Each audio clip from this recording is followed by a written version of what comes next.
English Fast, helping advanced learners of English build vocabulary fast. CEFR C1. Deficit, hectic, cater.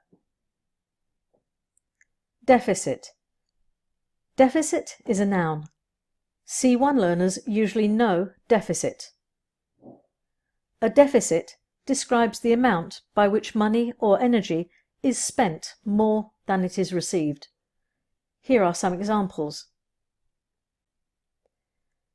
The company has a large budget deficit. The deficit rose to a new record of $500,000.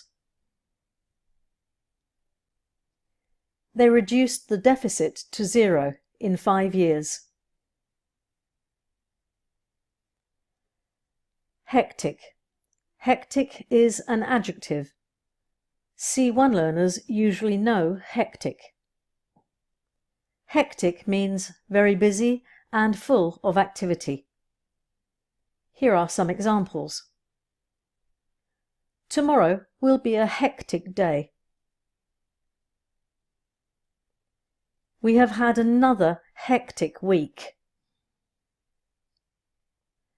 They have an extremely hectic lifestyle.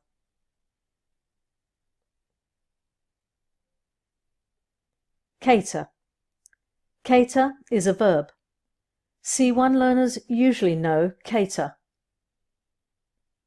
To cater means to provide what is needed, as well as to take into account. Here are some examples. The school canteen can cater for up to 100 students at a time. The gymnastics club caters for children from 4 to 11 years old. The industry has catered to the growing need for faster Wi-Fi. Now write some of your own sentences with deficit, hectic and cater. Download the free C1 handbook sample from englishfast.co.uk. Subscribe on YouTube to learn more.